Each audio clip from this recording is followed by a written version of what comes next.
బాబాయ్ హోటల్ అంటే Brahmanandam.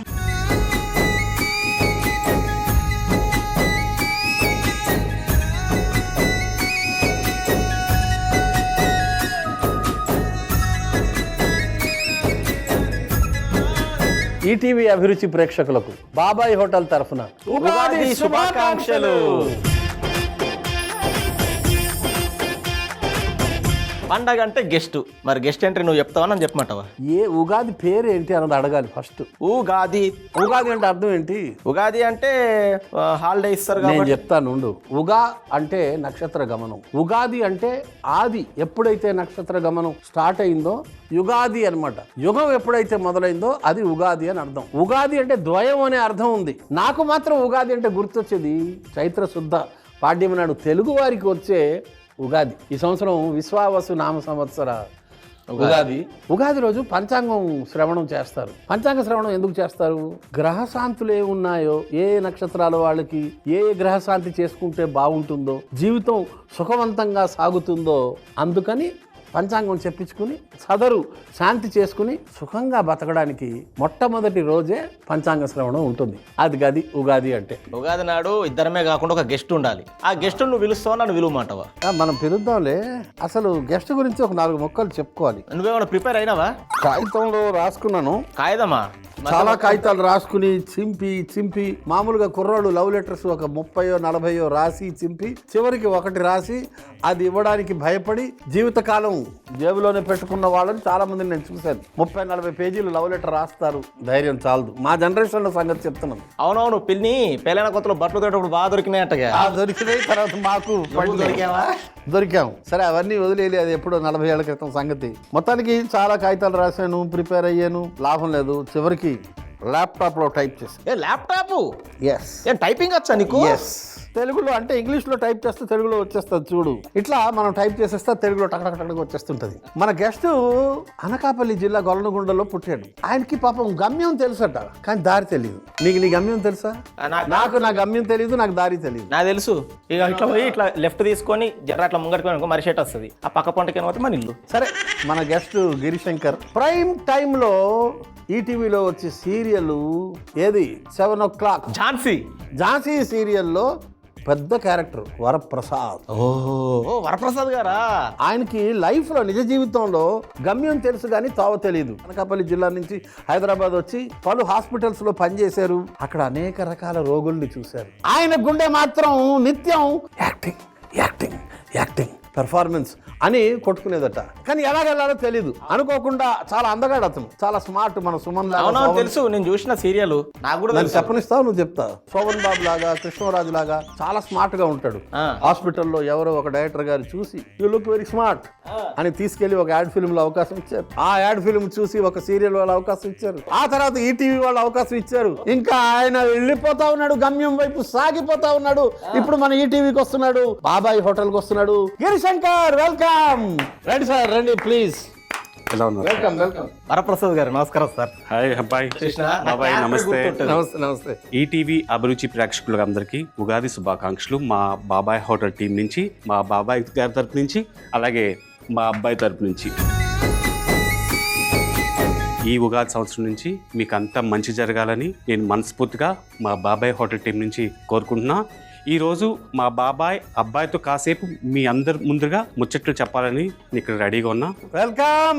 Thank you sir. అవును, నాకు చిన్న డౌట్. గిరి, చెప్పండి. గిరిశంకర్ ఏమిటిది?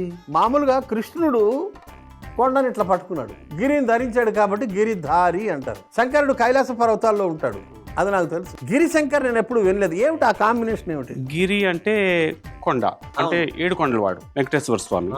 శంకరుడు కామన్, శివుడు.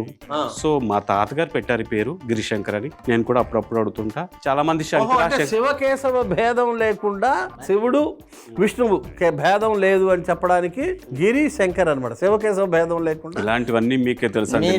ఎంత గొప్పగా తెలుసా బాబాయ్? క్వశ్చన్ నువ్వే అడుగుతావు, ఆన్సర్ నువ్వే ఇస్తావు. నేను ఇప్పటికిప్పుడు నాకు అనిపించింది తను చెప్పింది. బాబాయ్ స్పెషల్ చెప్పేది విను. ఫస్ట్ మీ జర్నీ చెప్పండి గిరి. నా జర్నీ లైక్ మీ ఊరి పేరేంటి? గొలుగుండపేట. సో అక్కడి నుంచి నుంచి నాకు ఊర్లో నాటకాలు వేస్తుండేవారు. తాతగారు ఊర్లో నాటకాలు వేస్తుండే, సాంఘిక నాటకాలు, ప్రత్యేకంగా ఇలాంటి ఉగాదికి నాటకాలు వేసేవారు. అక్కడ హీరో హీరోయిన్ ఇమాజినేషన్ నేనుంటే ఎలా ఉండేదని అక్కడి నుంచి నాకు పునాది తెలియదు, ఎలా వెళ్ళాలో తెలియదు. అక్కడి నుంచి తర్వాత స్లోగా నేను జాబ్ కోసం స్టడీస్ అయిన తర్వాత హైదరాబాద్ రావడం. చదివారు? నాది పాలిటెక్నిక్, పెద్ద ఎక్కువ చదవలేదు.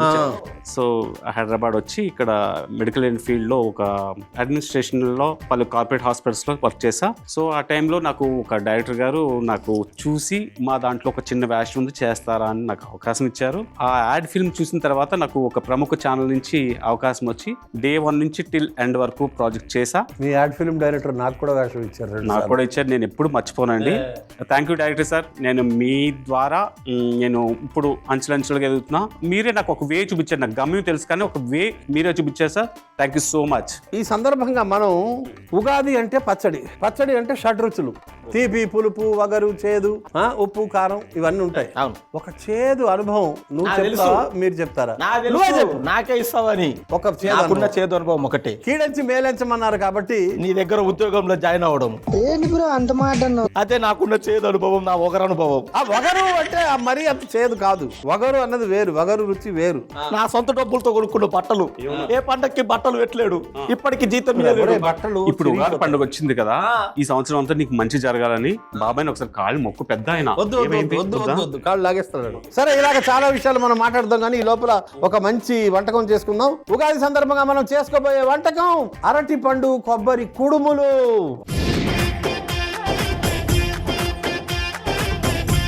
అందుకో సామానులు. అలాగే ఇదిగో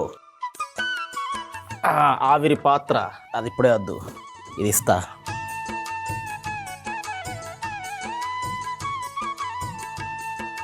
ఇదిగో ఏంటది? అరటిపండు గుజ్జు.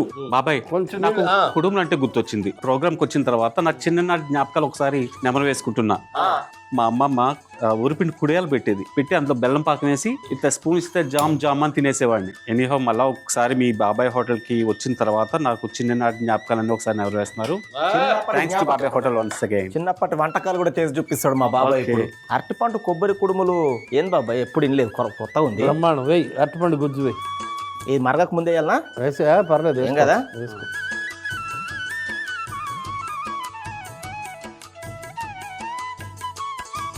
వంట చేసే అలవాటు ఉందా గిరి? నేను అప్పుడప్పుడు బ్యాచులర్గా ఉన్నప్పుడు వంట చేసేవాడిని. ఇప్పుడు భార్య వచ్చిన తర్వాత నాకు చేయడం రావడం. ఏం చేయాలి బాబాయ్? కలపడమే. ఇదేంది బాబాయ్?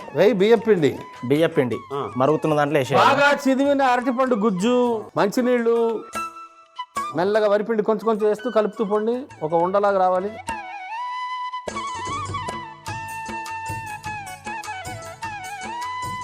స్లోగా. పెద్ద అనుభవం లేదు గిరికి. అప్పుడప్పుడు వంటింట్లోకి వెళ్తారు. అప్పుడప్పుడు ఆగ్నేయంలో ఉందా, వాయువ్యంలో ఉందా వంటిల్లు? మూలాల గురించి అడిగితే మూలాలు మర్చిపోతాం మేము, కానీ అట్లా కాదు.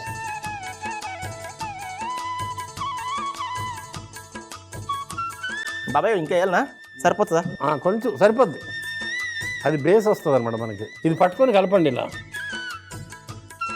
గెస్ట్కు పని చెప్తా నేను లేదు.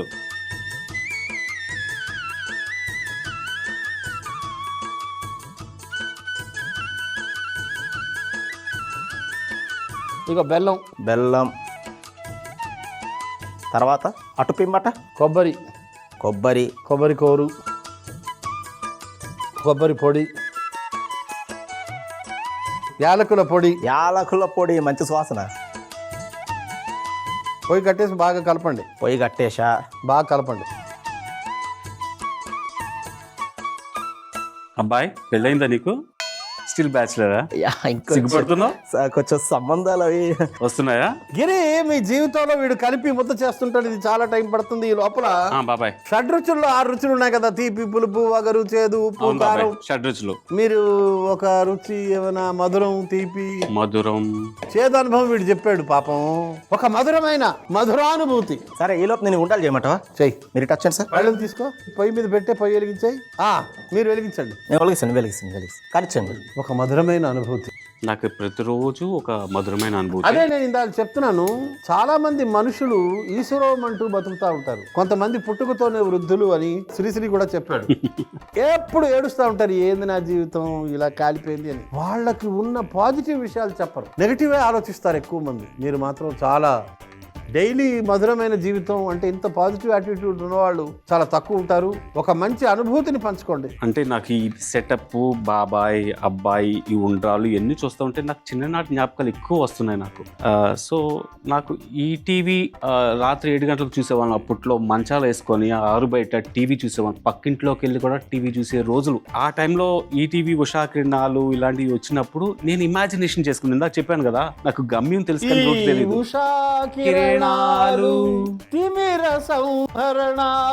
Positive vibrations. నేను ఇందులోకి ఎలా ఎంటర్ అవ్వాలి ఏంటి అన్నది అప్పటి నుంచి కళ్ళకు అనేవాడిని. ఆ పాజిటివ్ వైబ్రేషన్స్ ఈ రోజు సీరియల్ ద్వారా నాకు నిజమైనవి. ప్రతిరోజు నేను పొద్దున్న బ్రష్ చేసిన తర్వాత టీవీ ఆన్ చేసుకుని ఈ రోజు నా ఎపిసోడ్ ఎలా ఉంది, నేను ఎలా ఉన్నాను, అది రోజు మా పేరెంట్స్ నన్ను చూస్తూ ఉంటారు. ఈవినింగ్ నాకు కాల్ చేస్తారు 7:30కి, షర్ట్ బాగుంది నాన్న, ఇది బాగుందని. వాళ్ళు ఒరిజినల్గా వాళ్ళు ఫీడ్బ్యాక్ ఇస్తూ ఉంటారు డైలీ. ఎలాంటి కల్మషం లేక న్యాచురల్. ఎందుకంటే తల్లి తండ్రి చిన్నప్పటి నుంచి కన్నాను ఆ కళలన్నీ ఇప్పుడు నిజమవుతున్నాయి. నేను ఎంత సంపాదించానది కాదు, ప్రేక్షకులకు నేను ఎక్కడికి వెళ్ళినా, ఏ ఊరు వెళ్ళినా, గుడికి వెళ్ళినా, గోపురంకి వెళ్ళినా, ఒక మార్కెట్కి వెళ్ళినా అందరూ ఆడియన్స్ గుర్తుపడుతున్నారు బికాస్ ఆఫ్ నాకు ఈ ఛానల్ ద్వారా. సో అందుకోసం నాకు అది ప్రతిరోజు తీపి జ్ఞాపకమే బాబాయ్. Very intelligent. సూపర్ సార్, చాలా సంతోషం. ఇది కాకుండా జీవితంలో ఇంకా ఏదైనా ఒక మధురమైన సన్నివేశం ఏమైనా ఉందా? మీరు చెప్పండి బాబాయ్. ఇప్పుడు మొదలు పెట్టినట్టు రేపటి దాకా అది పర్వాలేదు, నా కోసం షార్ట్ కట్ లో చెప్పండి బాబాయ్. నాకు తెలుసు, మా హార్ట్ 45 ఏళ్ళు వెనుక కూతాడు. ఆ కాలేజ్ రోజులు చెప్తాడు, చెప్తాడు. మనం ఏదైనా సరే ఒక మినిమం 30 years వెనక్కి వెళ్ళాల్సింది. వెళ్ళండి బాబాయ్. ఇది ఎంతసేపు పెట్టాలి? 10-15 నిమిషాలు వదిలేయండి. ఈ 15 నిమిషాల్లోపు నీ మ్యాటర్ అయిపోవాలి. నేను డిగ్రీ పరీక్షలు రాశారు. నాకు జాండీస్ వచ్చింది. ఒకరోజు హాస్పిటల్లో అడ్మిట్ అయ్యాను. ఇంకా పరీక్షలు ఎగ్గొట్టేయచ్చు, హ్యాపీగా హాస్పిటల్లో ఒక 2-3 రోజులు గడిపేసి ఇంటికి వెళ్ళి పోతుందిలే గొడవ అనుకున్నాను. మా ప్రొఫెసర్ హాస్పిటల్కి వచ్చాడు. వచ్చి ఏరా ఏంటి సంగతి అన్నాడు. జాండీస్ వచ్చింది సార్, గత 4 రోజులుగా రాత్రింబాళ్ళు చదువుతున్నాను, అందువల్ల జాండీస్ వచ్చినట్టుంది సార్, మరి పరీక్షలు రాయను సార్ అన్నాను. నువ్వు ఒకసారి మానేస్తే ఇంకా జీవితంలో ఎప్పుడు రాయవు, నోరు పూసుకుని రేపు డిశ్చార్జ్ తీసుకుని ఎల్లుండి నుంచి వచ్చి పరీక్షలు రాయి అన్నారు. ప్రొఫెసర్ చెప్పారంటే ఇంకా తిరుగులేదు. ఓకే, ప్రొఫెసర్కి ఎదురు తిరిగామంటే మనకు బతుకుండదు. సర్లేండి అనుకుని పరీక్ష రాసేసాం. మొత్తానికి రిజల్ట్స్ వచ్చాయి. రిజల్ట్స్ వస్తే మా రోజుల్లో రిజల్ట్స్ ఎలా ఉంటాయంటే గోడ మీద కాగితాలు అతికిస్తారు, పోస్టర్లు అంటించేవాళ్ళు. ఇప్పుడులాగా ఆన్లైన్ టీవీలో చూడడం, ఫోన్లో చూడడం అలాంటివి ఏమి లేవు. గోడ మీద చూడడం అనమాట. ఒక 300 మంది ఆ గోడ మీద గెలిపోయి ఇలా చూసేస్తుంటారు అనమాట. ఆ పేజీలు నువ్వు జరుగురా అంటే చూసేస్తుంటారు. నేను మొత్తానికి వెళ్ళాను. ముందు 3rd డివిజన్ చూశాను. జాండీస్ తో పరీక్షలు రాశాను, బాగానే రాశాను, కానీ జాండీస్ అనేది బ్యాక్ ఆఫ్ ది మైండ్ ఉంది. 3rd డివిజన్ చూస్తే లేదు, అనుకున్నాను. మళ్ళా 2nd డివిజన్ చూశాను, లేదు. అప్పుడు పూర్తిగా ఏడుపు మొదలైంది. ఏం చేయాలో అర్థం కాలేదు. ఫస్ట్ క్లాస్ లో కూడా లేదు. అయ్యా, టాప్ 10 లిస్ట్ అని ఒకటి వేరే పెట్టారు. అది 10వ నెంబర్ నుంచి చూసుకుంటూ వస్తే 7వ నెంబర్ లో మన పేరు ఉంది. అయ్యో బాబోయ్, ఫస్ట్ క్లాస్ డిస్టింక్షన్. ఓ వెరీ గుడ్ అండి, కంగ్రాచులేషన్స్. అప్పుడు అనిపించింది పెద్దల మాట చద్ది మూట. ఎగ్జాక్ట్లీ కరెక్ట్ అండి. మాస్టారు చెప్పింది ఎంత కరెక్ట్ అని. నేను రాయకపోయింటే నెక్స్ట్ ఇయర్ మామూలు 3rd డివిజన్ వచ్చేది. ఆ సంవత్సరం రాశాను కాబట్టి, మాస్టారు చెప్పారు కాబట్టి, ఖచ్చితంగా రాయాలి కాబట్టి రాశాను కాబట్టి first class distinction, university rank వచ్చింది. ఓ, అదొక మధురమైన అనుభూతి. Very good. Anyhow congratulations. Thank you. మీరు బాగానే ఉంది, కంగ్రాచులేషన్ బాగానే చెప్పారు, కానీ 50 సంవత్సరాల తర్వాత చెప్పారు సార్. ఇప్పుడే తెలిసింది కదా. అదైనా తీపి జ్ఞాపకమా? నా చేదు జ్ఞాపకం అదే, ఆయన 7th ర్యాంక్ రావడం. ఈ ఉగాది సందర్భంగా ఈ బాబాయ్ హోటల్ టీం నుంచి నాకు 2వ వంటకం ఏం చేయబోతున్నారు? ఉగాది సందర్భంగా బాబాయ్ హోటల్లో చేసుకోబోయే తదుపరి వంటకం పల్లీల నువ్వుల అటుకులు.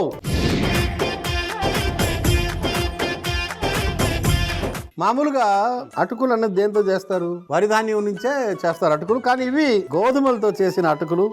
అదే ఇవాళ మన ప్రత్యేకత. పెద్ద మూకుడు ఎక్కించి పొయ్యి మీద పెద్ద మూకుడు ఎక్కిచ్చేస్తాను. ఏంటి? పల్లీలు, నువ్వులు, ఇవి డ్రై ఫ్రై. ఫస్ట్ అయితే ముట్టిచ్చేస్తా. ఏవైనా వేసేయండి పల్లీలు. It's happen. అవి కొంచెం వేడెక్కే అవకాశం ఇవ్వరా? ఏదైనా సరే పని మొదలు పెట్టాక ఆపద్ద నువ్వే చెప్పు. పల్లి కొంచెం వేడెక్కనిరా, అందుకే ఆపుతలే. పల్లికి ఆ హీట్ తగలని. పండగ నుంచి కొద్ది మారు, పెద్దల మాట చద్ది మూట అంటున్నారు కదా. ఆ చాలే, వాడు ఎప్పుడు సణుగుతూనే ఉంటాడు. కానీ బాబాయ్, కారం, షడ్రుచుల్లో కారం అంటే కోపం. కలుపు.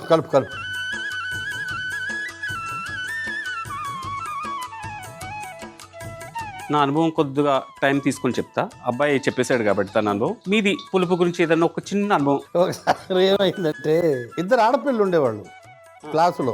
ఎవరికైనా గొడవలు పెట్టేవాళ్ళు వాళ్ళిద్దరు. ఒకసారి లాస్ట్ బెంచ్ లో కూర్చున్నారు. నేను లాస్ట్ బెంచ్ లో కూర్చున్నా. History class. ఆయన పాఠం మొదలెడితే ఒక 40-50 నిమిషాలు నాన్ స్టాప్ చెప్తూనే ఉంటాడు, గ్యాప్ ఇవ్వడు. హిస్టరీ కదా. ఆయన ఎప్పుడో అక్బరు, హుమాయూను, బాబరు ఏడో చెప్తుంటాడు. మెల్లగా వాళ్ళ వెనక చేరి నేనేం చేశానంటే బాబాయ్ ఇద్దరు జడలకి కలిపి మెల్లగా ఒక పురుకొస్తాడు ముడి పెట్టేసి మెల్లగా వెనక్కి వెళ్ళి కిటికీ నుంచి బయటికి దూకి మళ్ళా క్లాసులో ఫస్ట్ నుంచి వచ్చి ఫ్రంట్ వైపు నుంచి వచ్చి సారీ సార్ ఐఎమ్ లేట్ అని చెప్పి మెల్లగా 3వ వరుసలో 4వ వరుసలో కూర్చున్నాను. క్లాస్ అయిపోయిన తర్వాత టక్ మన వెనక్కి తిరిగి చూస్తే వాళ్ళిద్దరూ లేచారు. ఒకళ్ళ తల ఒకళ్ళు కొట్టుకున్నారు. అమ్మనా బూతులు తిట్టారు. వాళ్ళ అసలు భాష నాకు ఆ రోజు వినపడింది. ఎవడు రాయుడు నాకు దీనికి నవ్వస్తలేదు. వాళ్ళ ఒరిజినల్ భాష నాకు అర్థమైంది. ఇదా వీళ్ళ ఒరిజినల్ లాంగ్వేజ్ అనుకుని ఆనందించాం.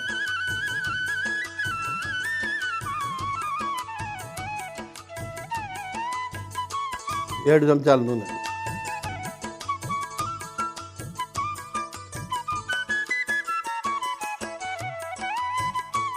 పెద్ద ఆయన బాబాయ్ చెప్తుంటు నువ్వు ఎందుకు నవ్వుతున్నావు మధ్యలో? ఆయన చేసిన పని కాదు, నేను నవ్వి. దేనికి? చేసిన తర్వాత ఎవరు చేశారని విషయం కనుక్కొని ఆయన కొడతారు చూడు, అది గుర్తొచ్చి నవ్వొచ్చింది నాకు. తెలుస్తా కదా ఎవరు చేశారు. నేను బ్యాక్ బెంచ్ నుంచి మెల్లగా కిటికీలోంచి బయటకు వచ్చి ఫ్రంట్కి వచ్చాను. ఎవరు చేశారో తెలియదు. ఇందాక ఇద్దరు అమ్మాయిలకి జడ మూడేశారు కదా, అలాగా నిజ జీవితంలో ఆ మూడు ఏదన్నా మీకు దారి తీసిందా వేరే విధంగా? చాలా ముందేశాడు. తర్వాత మళ్ళీ కాలేజీలో మొత్తం అమ్మాయిలు నా చుట్టూనే తిరిగేవారు. అన్నయ్య అన్నయ్య అని పిలిచేవాడు. మొదటి నుంచి మనకు అంతే గొడవ, వేరే గొడవ లేదు. అయినప్పటికీ ఒక అమ్మాయికి ఒక ఉత్తరం రాశాను. మన ఇద్దరం చాలా కాలంగా స్నేహంగా ఉన్నారు. ఈ స్నేహాన్ని ప్రేమగా మార్చుకోదలుచుకున్నాను. ఈ ఉత్తరాన్ని తీసుకుని ఏమి అనుకోకుండా నా ప్రేమను అంగీకరిస్తే మీ పేరు రాసి కాగితాన్ని నాకు వెనక్కి ఇచ్చేయండి. అంతేగాని ఈ కాగితాన్ని ప్రిన్సిపాల్ దగ్గరికి తీసుకెళ్ళి నేను కాలేజీ నుంచి ఊడిపోయేలాగా మాత్రం చేయకండి. నమస్కారం, ఇట్లు మీ బాబాయ్. 40 ఏళ్ళైంది, ఇప్పటికీ ఆ కాగితం వెనక్కి రాలేదు. చాలా పెద్ద లెటర్ అనుకుంటా, ఇంకా అవుతుంది. ఉప్పు కాబట్టి చప్పున వేరే విషయంలోకి వెళ్ళిపోదాము. ఆవాలు అయిపోయింది, ఆవాలు అయిపోయినాయి. జీలకర్ర, శనగపప్పు, తర్వాత మినప్పప్పు,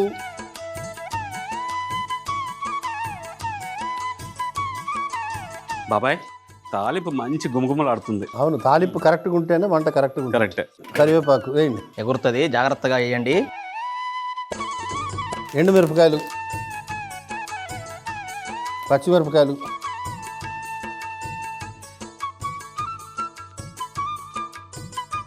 ఇంగువా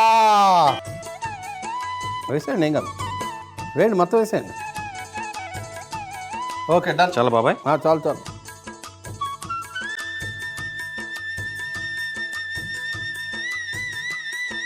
నీరు వార్చేసి వేసేయండి. సరే, ఇంకొంచెం నానిపేసి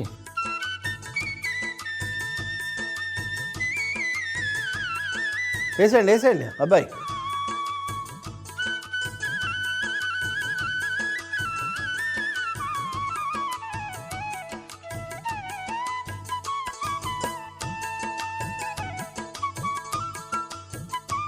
ఈరోజు మొత్తానికి నన్ను ఈ బాబాయ్ హోటల్ కార్యక్రమం ద్వారా నన్ను గరిట తిప్పిస్తున్నారు. మా వాడు అప్పుడప్పుడు తిడుతూ ఉంటుంది, ఇప్పుడు నేను చేసి పెట్టడం తప్ప ఇప్పుడని చేసి పెడతారా అని. ఏం చేయాలి తెలుసా? బాగా చేయకూడదు, పాడు చేయాలి. ఇంకా మళ్ళీ పిలవరు. 30 ఏళ్ళుగా ఇంట్లో బాబాయ్ వాడుతుండు, ఒక్కసారి చేసిన పాపానికి.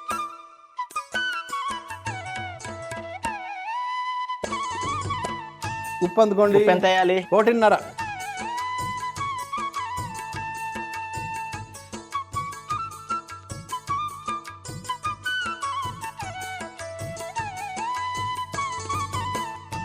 ఇది చక్కగా ఉమ్మగిల్లుతుంది. ఈ లోపల అబ్బాయి గారు మీరు వెళ్ళి బరకగా ఈ నువ్వుల్ని పల్లీల్ని బరకగా పొడి చేసుకోవాలి. మనం కాసేపు రిలాక్స్ అవుదాం. ఓకే, ఇంకేంటి సంగతులు?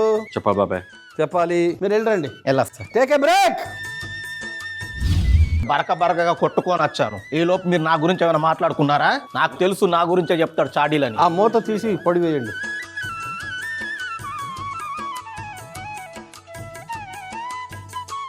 చూడు బాబాయ్, మొత్తం ఏమంటావా? సగం చాలు. వేయించిన పల్లీలు, నువ్వులు బాగా వేయించి పొడి కొట్టుకొని వచ్చిన. సరిపోతుందంటే ఆపేస్తా, లేదంటే ఇంకా వేస్తూనే ఉంటా. నేను బాబాయ్ నేను కలుపు. కలపండి.